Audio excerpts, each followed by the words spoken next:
பக்ரீத் பண்டிகை முன்னிட்டு திண்டுக்கல் மாவட்டம் கொடைக்கானலில் சுற்றுலா பயணிகள் வருகை அதிகரித்துள்ளது. இதுகுறித்த கூடுதல் தகவலை எமது செய்த அருண்பாபு வழங்க கேட்கலாம். வணக்கம் அருண்பாபு, தற்போது கொடைக்கானல் சீதோஷணை எவ்வாறு உள்ளது?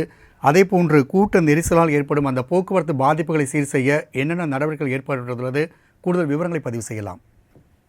வணக்கம் ராம்குமார். திண்டுக்கல் மாவட்டம் கொடைக்கானலில் பக்ரீத் பண்டிகையை முன்னிட்டு இந்தியாவின் பல்வேறு மாநிலங்களிலிருந்து சுற்றுலா பயணிகள் அதிக அளவில் குவிந்து வருகின்றன.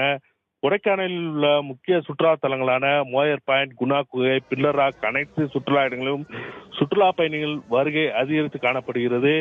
மேலும் கொடைக்கானல் நகரில் மத்தியில் அமைந்திருக்கும் ஏரியில் படகு சவாரி செய்தும் சைக்கிள் சவாரி செய்தும் சுற்றுலா பயணிகள் தங்கள் சுற்றுலாவை கழித்து வருகின்றனர்.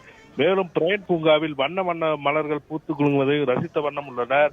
மேலும் இந்த வாரம் கொடைக்கானல் நகர் மற்றும் அநேக இடங்களில் நல்ல மழை பெய்துள்ளதால் குளிர் அதிகரித்து காணப்படுகிறது. குளிரை அனுபவித்து சுற்றுலா பயணிகள் தங்கள் மகிழ்ச்சியை அடைந்து வருகின்றனர். மேலும் பல்வேறு இடங்களில் போக்குவரத்தை சீர் செய்ய கூடுதல் போலீசாரை பணியில் அமர்த்த வேண்டும் என ஒரு கோரிக்கையும் எழுந்துள்ளது. ராம்குமார். அருண்பாபு, தகவலுக்கு நன்றி.